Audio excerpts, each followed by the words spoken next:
She's my hula student, Betsy. Betsy. Yeah. Hi, Betsy. Wait, she can't see you, Melanie. Here we go. There it is. There's Melanie.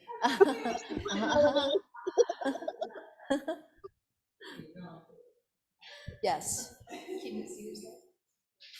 Yes, there's you there. Yes. All right.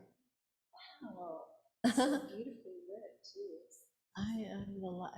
It's amazing.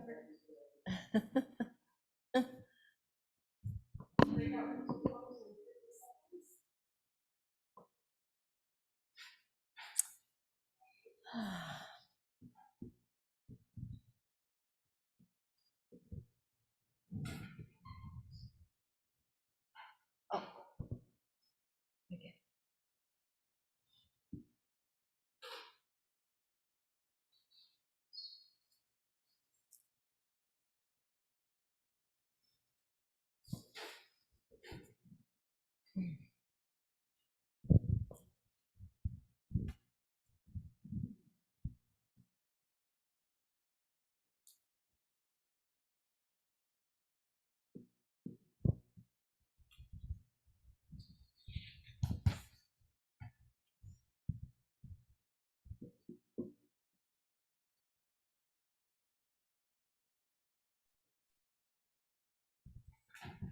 Hi, everybody. Hi, Mariko. I'm hanging out with the rest of the Sangha online. So, Yeah, excellent, excellent. Yeah, we've got a nice group here too. Let's see, are we all back then? We're all back. Good morning, everyone. It is wonderful to see some old friends who are here back. Dave again, and new friends, Christine and Risa. Wonderful. So before I begin to introduce our speaker, I've got to do our proverbial ask, and we ask you to contribute to our Zen Center to help keep it going. We do appreciate all of your help so far, and we ask for continuous generosity here. So thank you. So it's my honor and pleasure to introduce my old friend, Mariko Gordon, who I met 20 years ago. Can you believe that, Mariko? 20 years ago, I started teaching hula in New York City, and Mariko was among my first hula students there. And I knew she was doing some exciting things because she had a company named Daruma. And I thought, wow, Bodhidharma is here in New York City. How wonderful.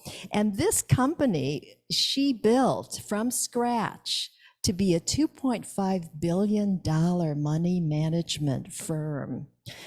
She says, flying her freak flag high. Well, it was quite amazing flag.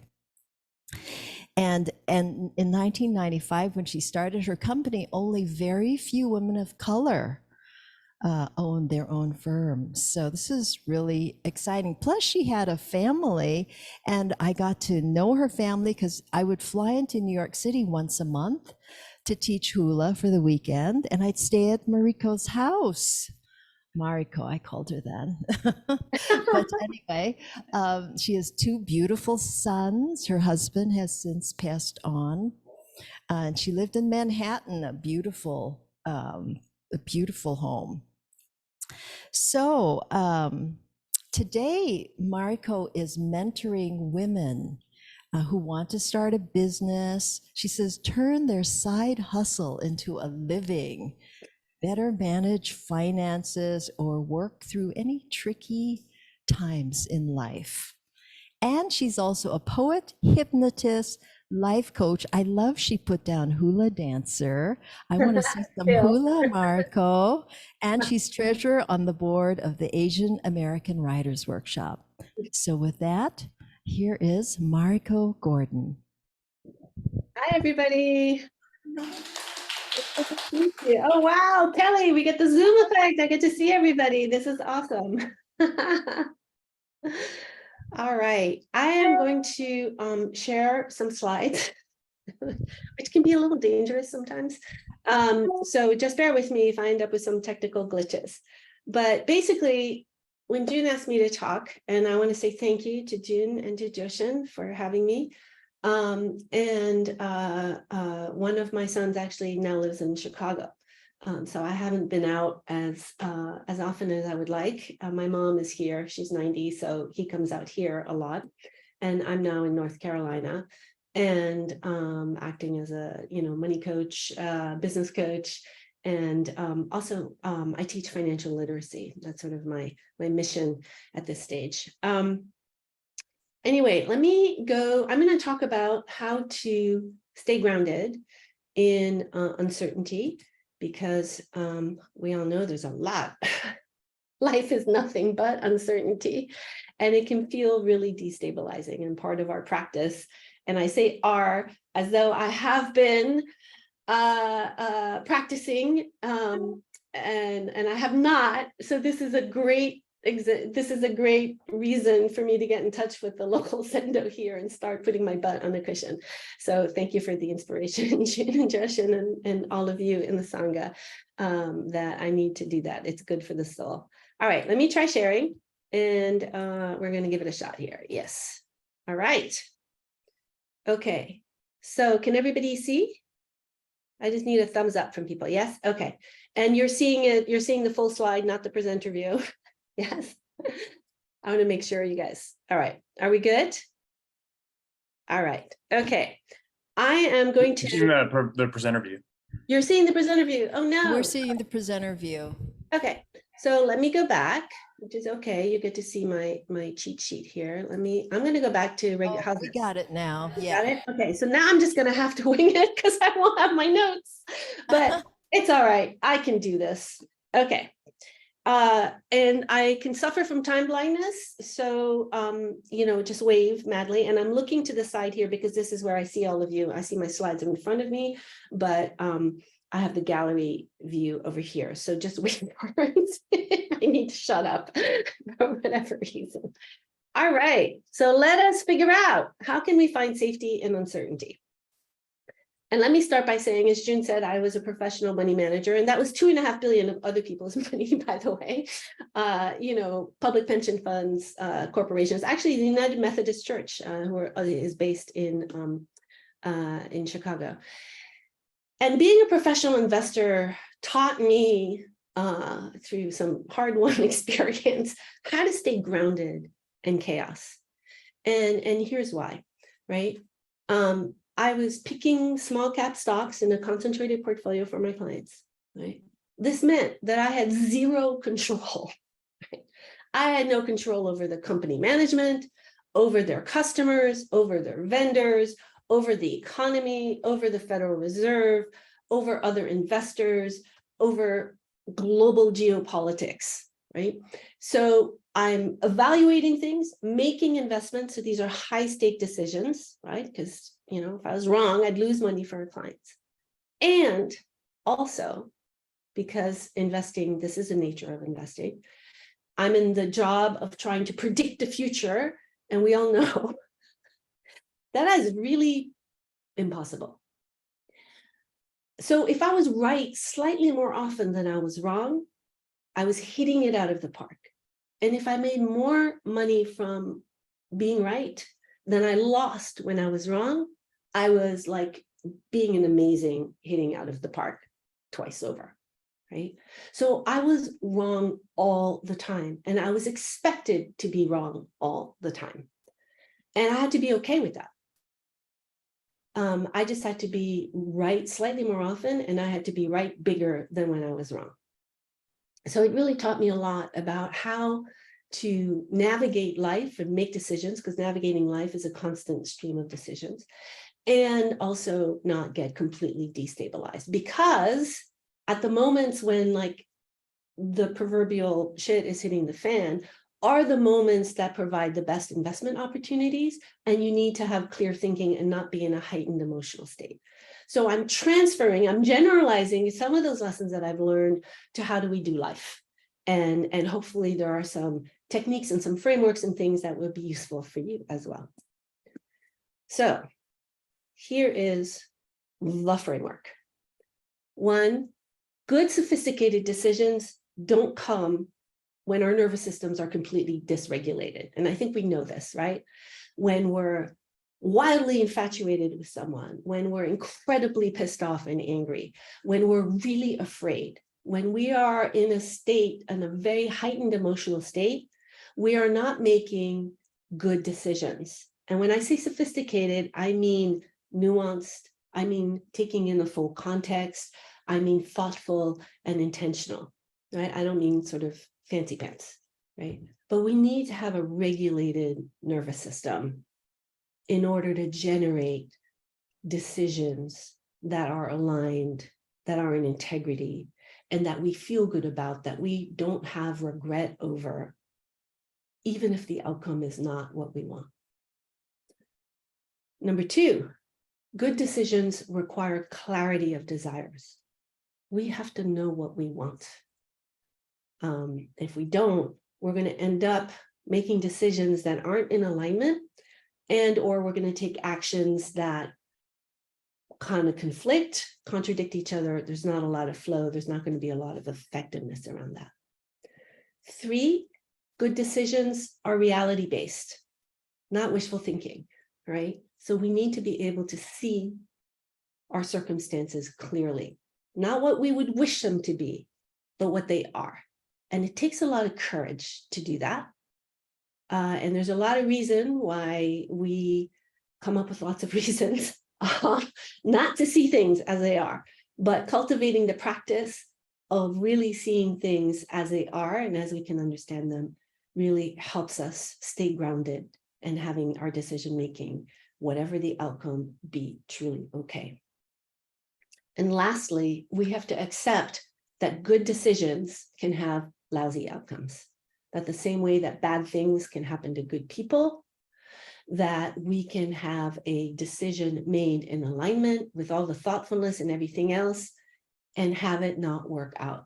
And back to what I said before, we basically control very little in our world, except maybe what's between our ears, right? Which is why we sit on the cushion. And so having the humility to accept that and cultivating the practice of accepting that is really helpful, because then when things go south, we don't take it personally. We don't make it mean anything more than it has to, other than it didn't work out. All right. So now I want to talk about my 3 favorite bodhisattvas. And my favorite thing about talking about this to you all is I don't have to explain what a bodhisattva is. And I usually go, well, you can think of it as kind of like a saint, a patron saint, and they all have kind of a history and a biography, and they all have certain attributes, and you invoke their energy and their qualities when you need them, right? So I want to ask you, how many of you know all 3 or have heard about all 3 of these bodhisattvas? All right, okay. All the sensei know. Okay, so I'm going to take a poll just because this will tell me sort of how much time to just explain a little bit of background. How many of you are familiar with Jizo? All right, we got a few. Sorry, I'm peering because you're in my laptop all the way over here to the left. Let me bring this over. Oops. Okay. Oh, and let's see. Okay. How many know Manjushri? Okay, we got the senseis. All right, what about Daruma? All right. Okay, guys, you're going to get the full Monty then. And those of you who know, just put up with me, please. All right, so this is great. I get to do a lot of storytelling around here. So Jizo is the bodhisattva of safety. I think of it. So again, this is my interpretation. So I'm not pretending here. You guys have, you have your Roshis who will tell you what the official version is. Right? These are my interpretations. These are my personal relationship with these bodhisattvas. Right?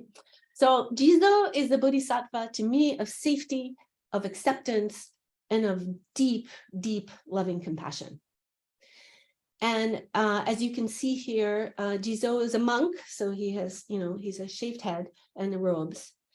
And he is a really important figure in Japanese culture, and he is the patron saint, if you will, the bodhisattva of children, of all children, children who are alive, children who are dead, stillborn children, water children, children who have been aborted, and living children, all children, our inner children. I think of him as also the bodhisattva who tends after our inner child as well. And he's also the bodhisattva who looks over, right, is a patron benefactor of travelers, right, of people on journeys. So there's a literal journeys, and there's also the metaphorical journeys of we're alive, and in this realm, we are walking a journey from birth to death. And he is keeping an eye out for us. He is often found at crossroads in the Japanese countryside. And the reason that, so a lot of the Jizo temples and Jizo shrines, you'll see there'll be toys. They often have like a little red bib. There's a really kind of playful quality to him. And he is the protector because, this is my understanding, when children die before their parents, their spirits live in the hell realms, right? Try saying that 3 times fast. Hell realms. And they're tormented by demons, which I think it's really so cruel, this idea that you have parentless children, without guides, and they're being tormented by the demons. You would think the demons could pick on somebody their own size, but nevertheless.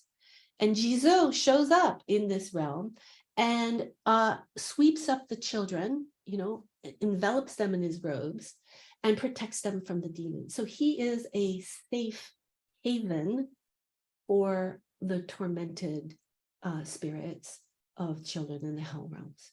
So this is why I really associate him with the ability to kind of look over and develop our capacity for us to feel grounded, to feel safe, and to have compassion, self-compassion, and acceptance.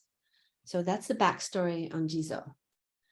I warned you, you're going to get the long version. All right.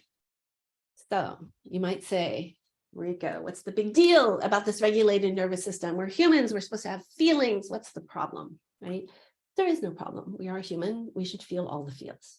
However, if we don't want to be constantly yanked about by our feelings, which is why we sit on the cushion, so we can observe them and we don't get too attached to them and then we don't get sucked in by them, right? We can develop a regulated nervous system.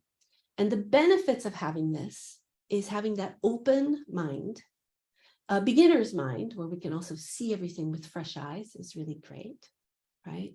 But what happens is when we're like being yanked by fear or anxiety or anger, right? Our nervous system gets into a fight, fright, freeze, fawn mode. And literally physiologically, certain things happen. Our vision literally gets to be more tunnel vision. Our body, all the blood goes to the critical parts, and we're really activating a very primal part of us around basic survival. So it's very self-centered.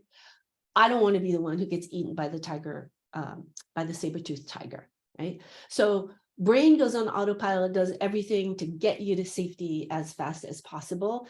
And it's not thinking existential dilemmas.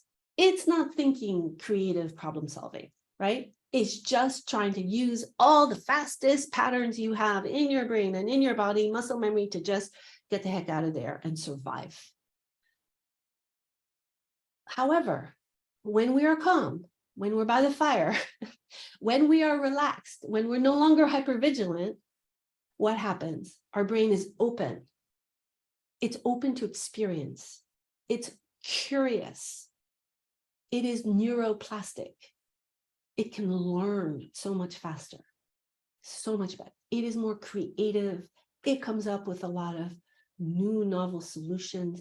And it also allows us to access love and connection. Because when we're running for our lives, we're not really in that place where we really are feeling very loving towards another human being. We're really just trying to save our own asses. Right? So legit, totally legit, just a different state and mode of being. So cultivating a regulated nervous system is important. And that's why I start all of this with this place. So I want to share with you, and with all of these 3 bodhisattvas, I'm going to share with you, a little bit of their background, a little bit of what they bring to this ability to help us navigate chaos without being destabilized in turn. And then also a literal kind of tactical, practical application. And as June said, I'm a hypnotist, and I actually just came off. The hypnotists have conventions too, have conferences, and it's in Las Vegas, of course. Right? But I also did a workshop in a modality called havening, and it is literally creating a haven for yourself. And I'm not going to go into the whole neuroscience and everything. At the end, I have included a link to it's havening.org. You can learn so much more about it. But I want to share with you this practice because it's an easy one. And you can, do it in the shower. You don't have to do it out in public if you don't want to. But it is a really good self-soothing practice.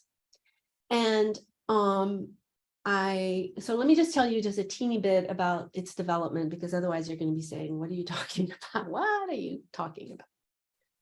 Dr. Rudin, a medical doctor, developed this. And the reason he did is because he had heard about something called EFT. Have any of you heard of EFT, the tapping?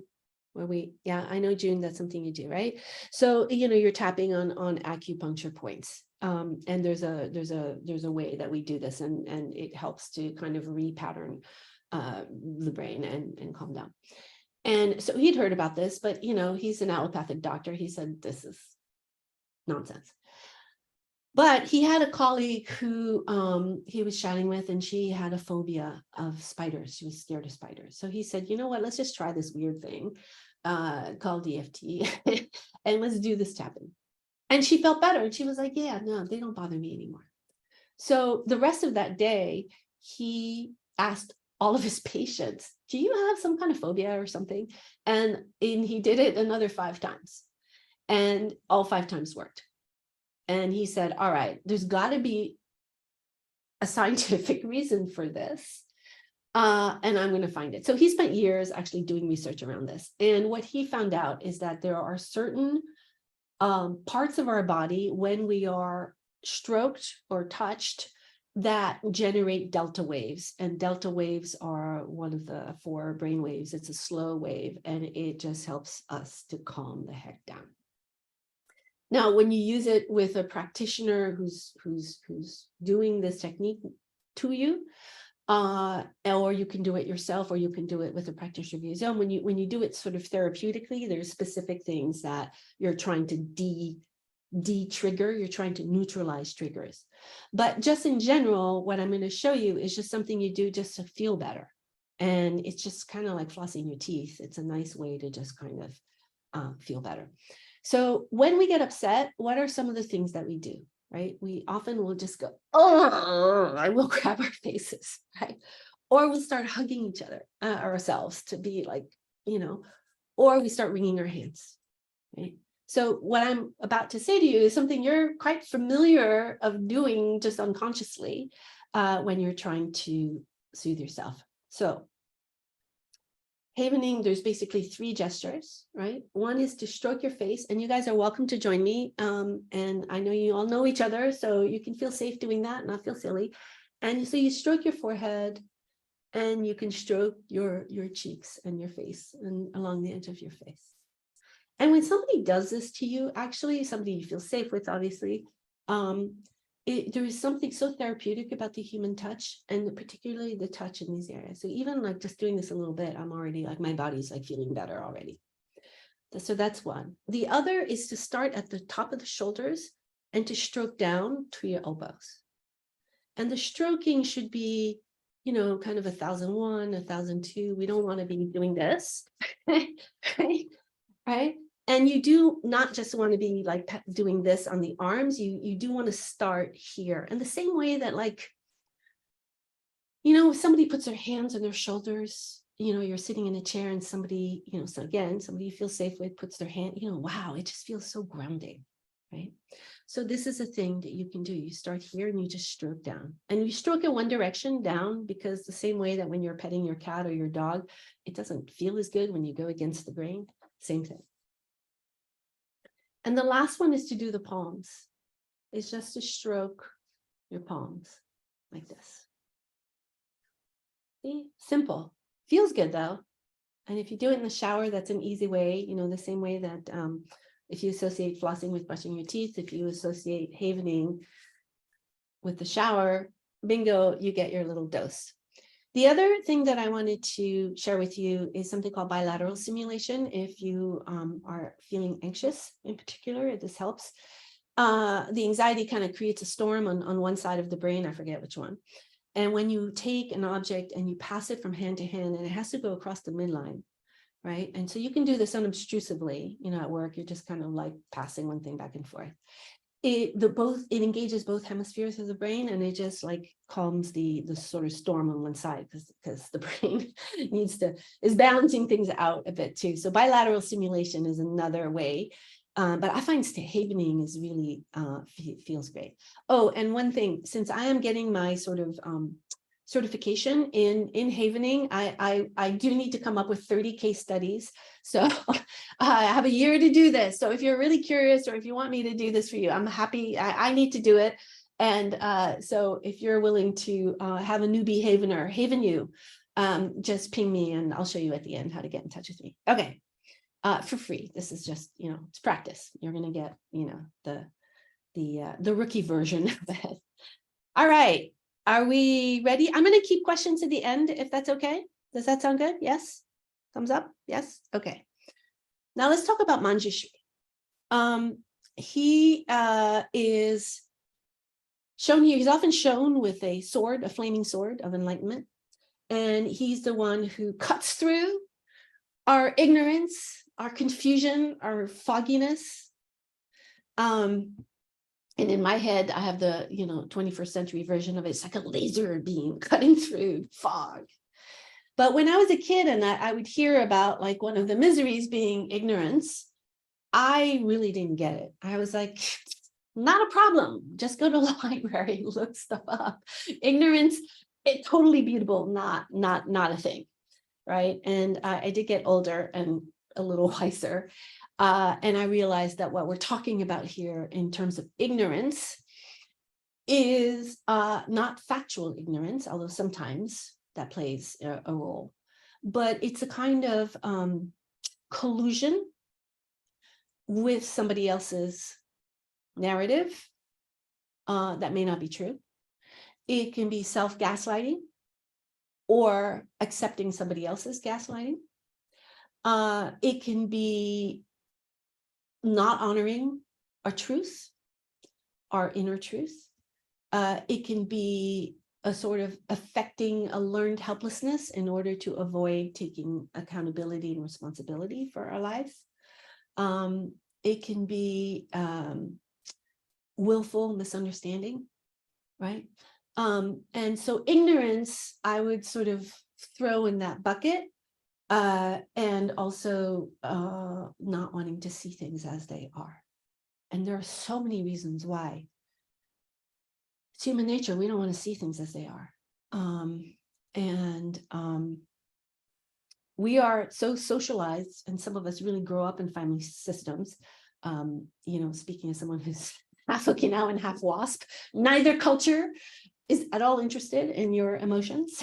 So, if you're not used to being in touch with what you're feeling or thinking, or with what you want, right? It's easy for us to adopt somebody else's desires and think that they're our own, for instance. So there's a lot of socialization. There's a lot of things that come into it.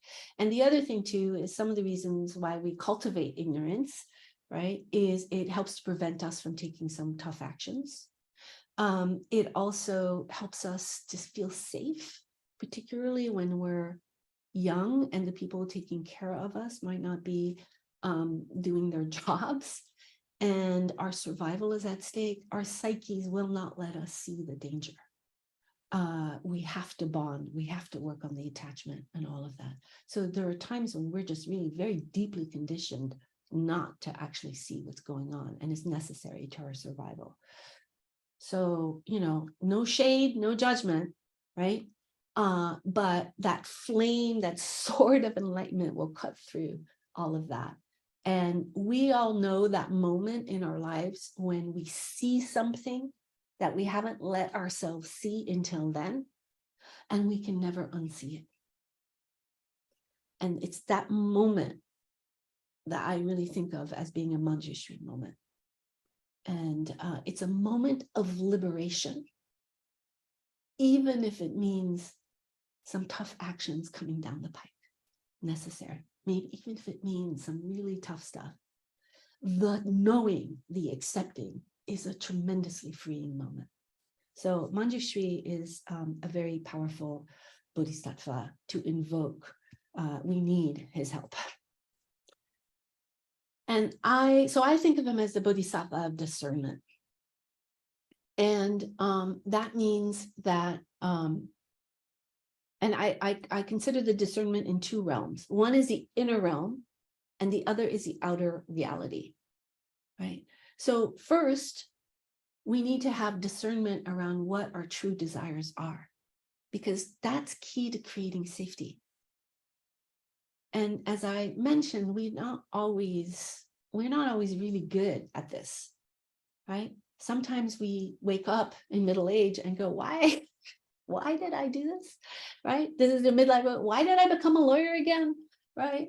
I always wanted to be a poet, not a doctor, and those things, right?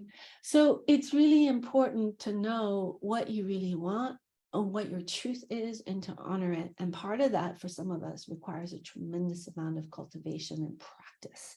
What am I really feeling? What am I really thinking?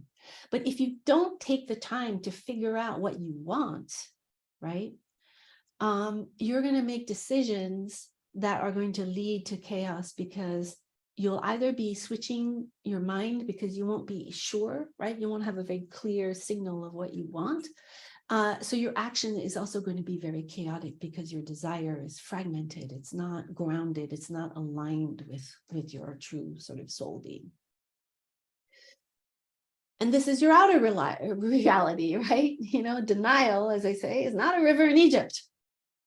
And maintaining our defense structures, preserving our egos, or preserving the peace by colluding with somebody else's reality that may not be, or desires or hallucinations that may not be our reality, right? We all stifle our discernment. I mean, how many times have you had an intuitive feeling, an instinct, and denied it? And I have to say, this is something that, part of our social conditioning is often that, right? Where we're, we should be nice, we should be polite, we should do all of these things. And actually, there's a great book, I'm riffing here for a second, by Gavin de Becker called The Gift of Fear, and which is about this big. But it's very readable, and it's very interesting because he really goes into all the ways in which because our instincts, we deny and stifle our instincts. And then later on, we find out that, oh yeah, we were right. And the other thing I would say as a hypnotist, right, is that your unconscious is so much more powerful than your conscious mind in a lot of ways, so much vaster, deeper, wiser. The conscious mind could be like the rider on top of the elephant who thinks it's in control, but the unconscious mind, including your body, your body wisdom, knows so much more and can take in so much more, because the conscious mind has to filter so much. So denying reality doesn't change reality at all. It just makes it harder for you down the road, for all of us to come down to come to terms. And I see this a lot as a money coach, right? A lot of people don't want to see what their net worth is. They don't want to know what their credit card statements say, right? But the reality is your net worth is your net worth, whether you know what it is or not. And your credit card balances are what they are, and the interest rate is what it is, and your, the amount of debt you have is what it is. And just going like this is not going to change reality. So you know what? You may as well just see it, because once you see it and accept it, and this is where the havening helps to accept, then you can actually do something about it. But when you're avoiding things, right? When you're denying a problem, when you're and so many of us have just been raised to just endure and carry on, right? And we will put up with it's tolerable, it's a tolerable level of discontentment or unhappiness or mistreatment or whatever. And I know it's not going to get worse. So I know I can be certain that this sort of tolerable level of ickiness is not going to morph into some horrible level of ickiness. And so it's okay, because I actually don't believe that maybe I can have a better than tolerable level of non-ickiness available to me, right? So we kind of frame things sometimes, and it makes us put up with things and deny reality for a really long time. Totally human, totally normal, no judgment, no shame. But the truth will always set you free, is my deepest held belief. So here is a Manjushri practice. I call it follow the money. And it's gonna, you might think it's crass and vulgar, but it actually is very practical. And Warren Buffett famously said this, that if you don't know who the patsy is at the poker table, you're it. So at the very least, figure out whether you're the patsy or not. That's important, right? And one way to do this is to stop and think about, what are the incentives? So it's okay, we're human, we're going to have transactional relationships. It's okay, we live in capitalism, right? People, companies need to make a profit in order to be sustainable. Okay, no problem, right? But do you have transparency around who makes what and how? How is the money made? How much is being made? How transparently is it being offered, right? And who wants what outcome? And if you just stop to kind of go and do this, I will share with you some specific examples of how I can see this in practice. Oftentimes, we pay people for a service. And at the same time, we forget that we are the client. And I'm not suggesting that just because you pay somebody, you're entitled to be a jerk. I just mean that sometimes we're the client, but we act like the beggar. And there's a certain, if there's a transaction where you're the client, don't forget that you're the client. You being the client means that you've exchanged something for expectations, and it is legitimate for you to want to have those expectations delivered in the form that it's been promised, in the time frame it's been promised, right? And I see this often with a lot of business owners who maybe aren't comfortable with financials, they're not comfortable with accounting, they're not comfortable with that part of their business. And they get very intimidated by their service providers. And I know someone who was running a $5 million business whose financials were like 3 months out of date. I was like, that is not okay.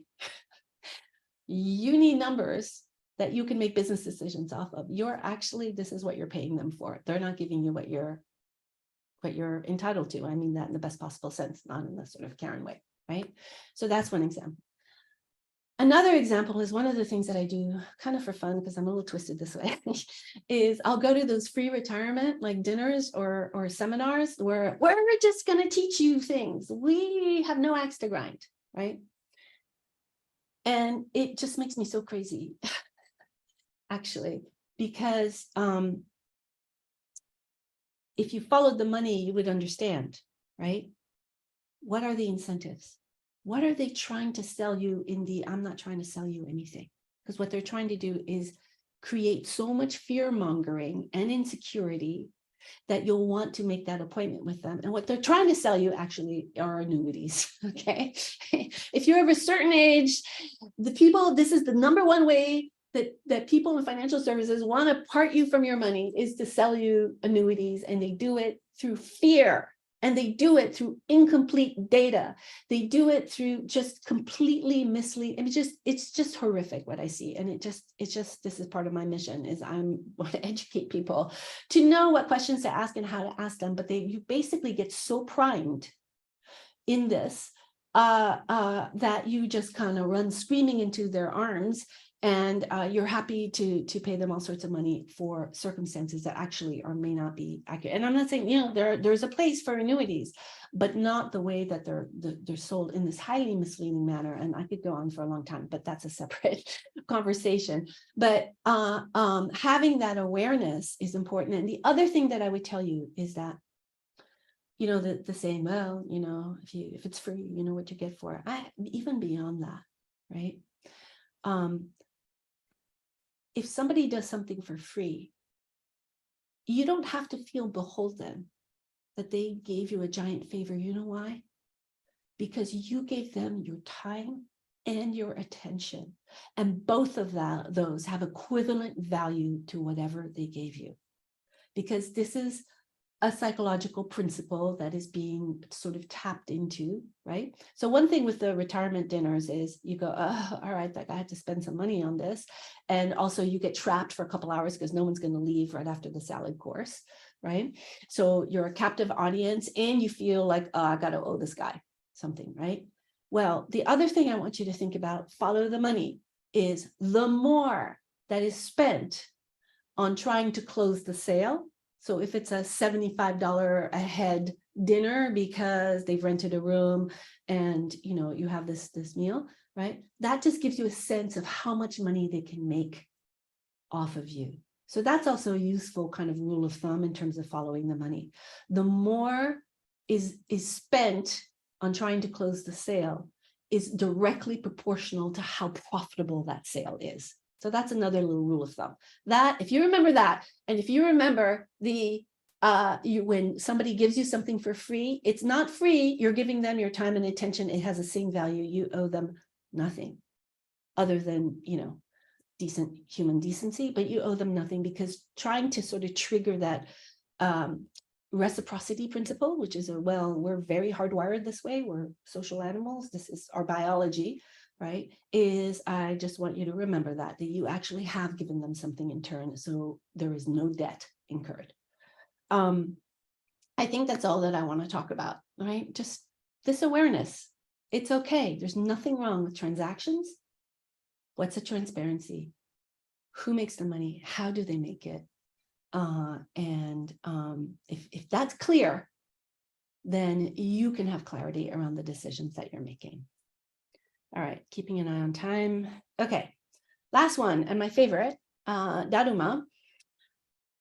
I consider him the bodhisattva of aligned action, and he is a founder of Zen Buddhism, so he's somebody who's also near and dear to your hearts. He was an Indian monk who went into China and basically started Chan Buddhism that got adopted into Zen Buddhism by the Japanese. And you see here, he's this kind of roly-poly figure. He doesn't have arms and legs, and that's because he meditated continuously for 9 years and lost the use of his arms and legs, which sounds kind of gruesome, actually. But in Japan, there are these red paper mache figures that you can knock down and they bounce back up. And the Zen koan associated with Daruma is 7 times down, 8 times up. Right? This is the equivalent of what's the sound of one hand clapping, 7 times down, 8 times up. And so for every failure, every being knocked down, you're actually acquiring wisdom and insight so that you're bouncing back, not just 7 times, you're bouncing back 8 times, even though you've only been knocked down 7. That's my interpretation anyway of the koan. And he was a badass. He taught the Shaolin monks Kung Fu. He spoke truth to the emperor. He's an all-around cool dude. It looks very fierce. And the other thing about Daruma and why I associate him with action is in Japan, with the paper mache figures, when you have a goal, not like I want to win the lottery, but a goal that you work to, he's all about persistence and resilience and discipline. You fill in an eye. And then when you reach that goal, you run the marathon, you pass the exam, whatever, you fill in the other eye. Now, if you don't happen to reach the goal, you take it back to the temple, it gets burned, and you buy a new one at New Year's. So it's an annuity stream for the temple. But he's a physical 3D reminder of your goals. And so I really love him very, very much. All right. So Let's talk about aligned action. I'm going to go a little faster because I know I want to make sure that we have time for Q&A, and I don't want to trespass upon your attention too long. So aligned action has flow and incongruent action does not, right? And we all know this in our bodies. Like when we do something that is absolutely in alignment with our things, it's very easy to do. And when we are resisting doing something, we can feel that. And we are not always in touch with why the resistance, but there's usually something going on. And I think of it as like an isometric exercise of the soul, right? You know, some part of you wants to do this, the other part of you wants to do that. And what happens? You get stuck. We get stuck. We sit here and go, oh, we're not taking action. So the secret to taking aligned action is to figure out where the incongruity lies. And I have a friend who, whenever she's incongruent, she gets a migraine. And let me tell you, she very rarely takes incongruent action or incongruent words because the price is so high, right? And I wouldn't want to wish that kind of early warning sign that you've done something incongruent as to have a migraine. But man, would it be helpful when we're going down that slippery slope of incongruent action that we had something that would say, hey, pay attention. You're not really okay with this. Not all of you is okay with this. So do the work, figure out like what's going on. So there are two key things to aligned action that I've learned, and I really learned this from investing. One is to think in terms of range of outcomes, right? So part of our practice is to learn how to let go, not get too attached to a single fixed outcome, not get our egos too invested in something being a certain way. Right? So when we think of a range of outcome, we don't think about the single desired thing that we want. We go, what could happen? Right? And then all of a sudden we're diffusing it from that one point of this is what I want to this is what's likely to happen. Worst case, best case, this is what's likely to happen. And we're already automatically starting to be more detached as to the specificity of the outcome. And number two is to separate process from outcome. And that helps us with acceptance. It helps us to not have judgment, to not make meaning out of a bad outcome, not to take it personally when we separate process from outcome. And here's what I mean by that, right? And I learned this through investing, because remember, right? I would be wrong all the time. It's very egotistonic. You're wrong all the time. You lose money all the time. And yet you can be a very successful investor, right? So how do you get up in the morning when you're wrong all the time? You separate your process from your outcome. Back to bad things happen to good people, right? Bad outcomes can come from good decisions, right? So the point is to have a process that is robust, that is honest, that we come to our decision making in integrity, that we come to it with intentionality and thoughtfulness, right? Then we see what possible range of outcomes are and what are the likely probabilities. So what's the best outcome? What's the worst outcome? Which one is more likely? So two things. If your desired outcome is the single best outcome, and if we imagine the range of outcomes being like a statistical distribution curve, right? The one most likely is the outcome in the middle. If the one you want is an outlier here, everything's got to go right. That tells you what's the likelihood of you getting that desired outcome? The odds are not great, right? So go back to the drawing board. Is there anything you can do to make this desired outcome in the middle of a range of outcomes? Are there any steps you can take to do that? And that will make a difference, right? Conversely, what is the worst case scenario, right? So if I had a stock that I thought could go up, be up 3 times over, and had an 80% chance of that, but a 20% chance of it being down 50%, I'd take those odds all day long, right? Because I make so much money and I have a high probability of doing it. But I have a very real 20% probability, not nothing, that I could lose 50%. So if it came to pass that I lost 50%, it would suck, but my process was robust, right? And this is imperfect because we can't predict the future. There's also, who knew, pandemic? I mean, right? There's so many things we have no control over, right? But this allows us, when we think this way, this allows us to accept our lack of control with grace. Similarly, the same way on the worst case scenario, I would say to you, and this can be a bit graphic, so trigger warning, I guess, is think of Russian roulette, right? You have one bullet, 6 chambers, you spin the chamber. The odds are really good you're not going to land that bullet. But would you take those odds? No, right? I mean, because you don't want the risks are too big. There's like ruin. You will no longer, you'll be unalive, right? You don't want that worst case scenario. So that's the other thing. When you look at the worst case scenario, can you live with the worst case scenario? Because there is some probability that's going to happen. And if the answer is, it's like Russian roulette, I don't want to take, no matter how good the odds might look, I don't want to take that risk because should it go south, it goes south in a way that I cannot tolerate. That's okay too. So just taking the time to figure out the range of outcomes. What's the best case? What's the worst case? What are the odds? Those are important. What are the odds of either? And then what are the odds of the one that you want? And ideally, you'd want it to sort of be the most likely thing to happen. The other thing is to list all the things that you can't control that would affect the outcome. And as I went through the laundry list at the beginning of the talk, right, it's a long list, right? And it's useful though, because when you see all the things that you can't control, it helps you let go of the outcome because you realize so much of the outcome actually has very little to do with you. So it puts you out of the picture in quite the same way, and that's helpful.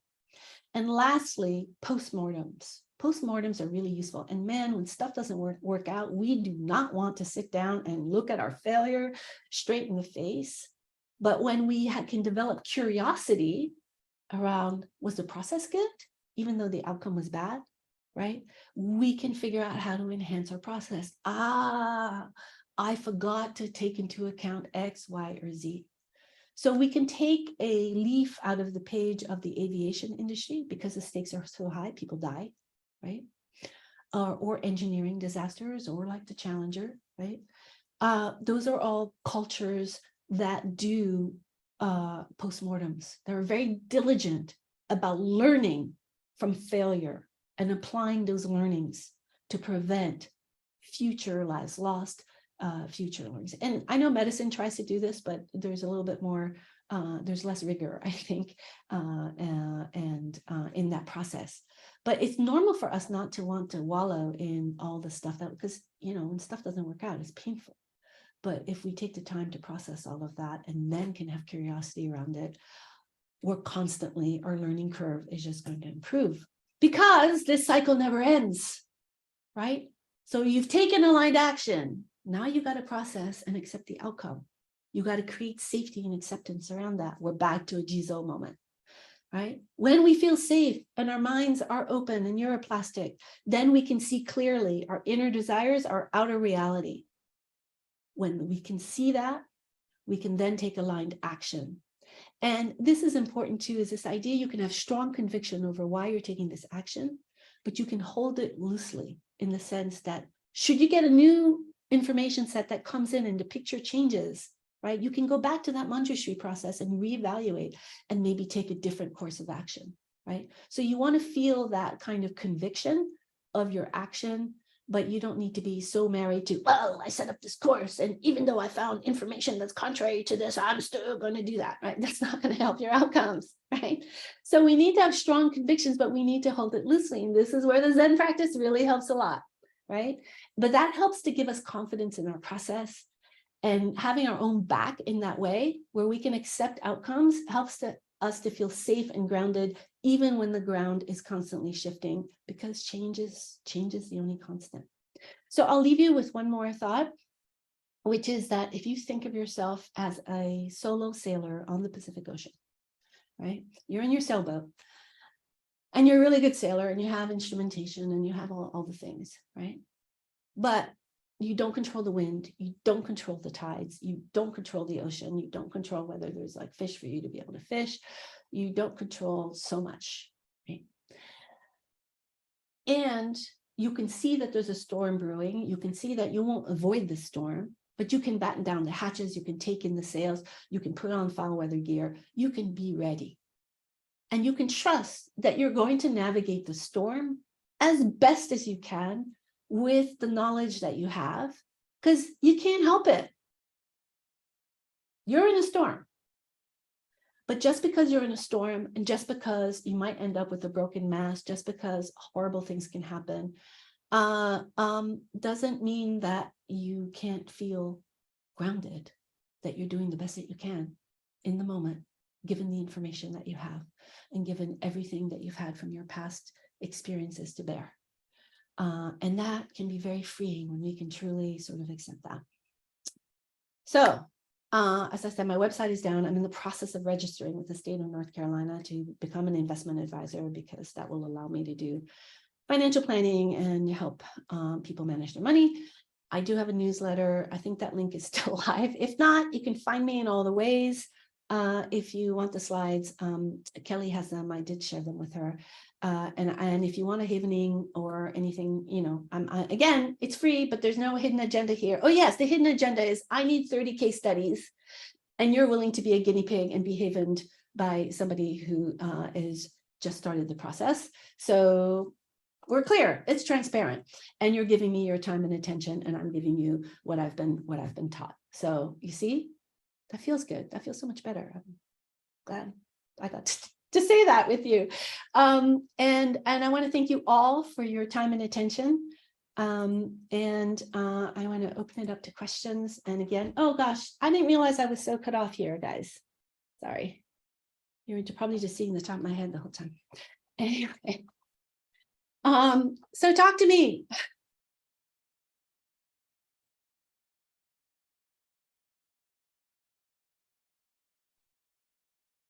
Mariko, that was such a wonderful, what an amazing talk you just gave. It's so much in alignment with what we're teaching at the Zen Center. It was just and so rich.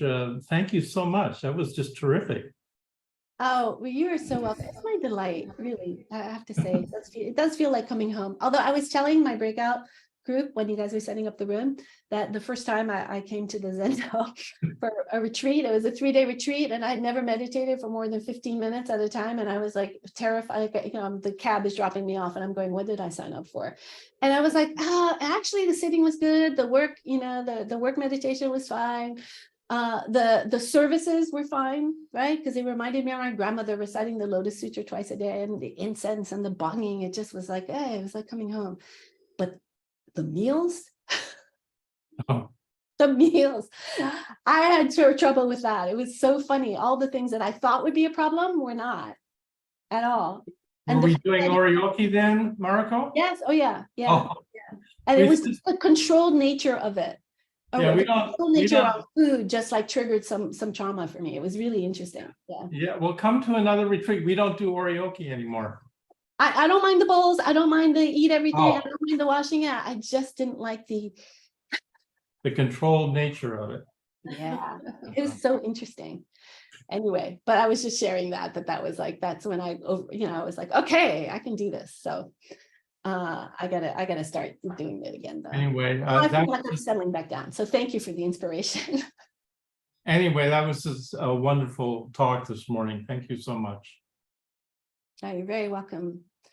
Anybody have any questions or any thoughts? I do. Can you hear me? Yes, I can hear you. You now need 29 cases. Oh, I'm in. I would love this.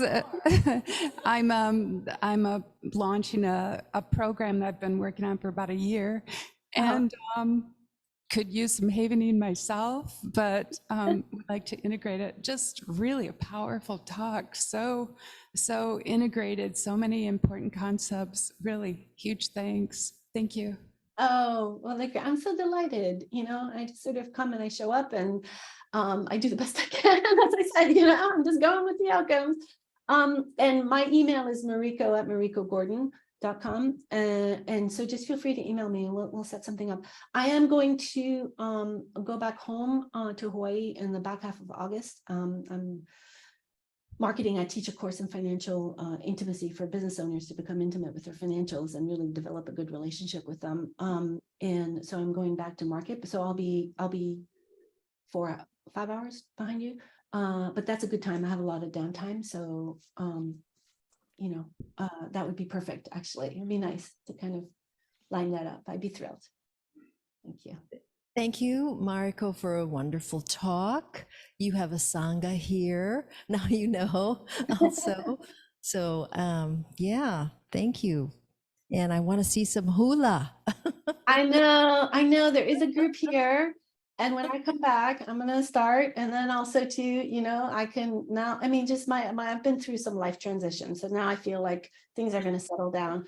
And then maybe no pressure, no pressure. No, because I want to, I miss it. It's a form of spiritual practice for me. And the same way that the Zen practice. And so I feel like I need to be cultivating that. I can feel my karma getting brown at the edges.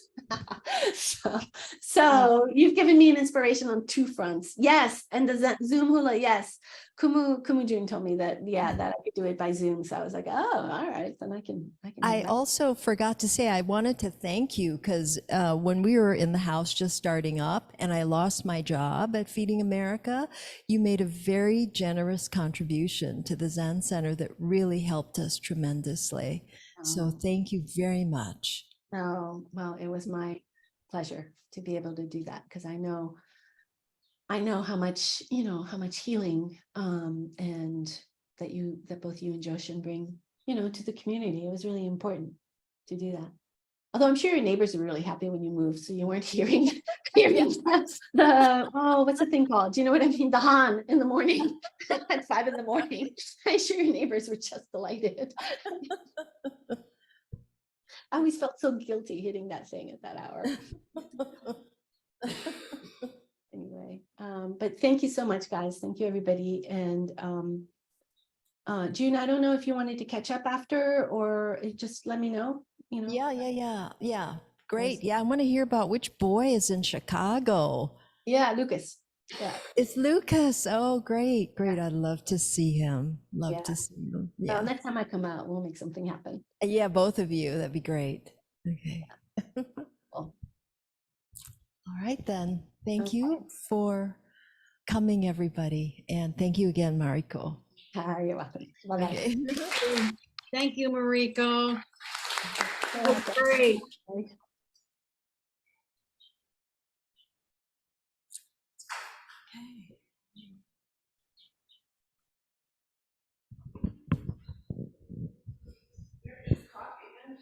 Coffee and tea. Okay, great.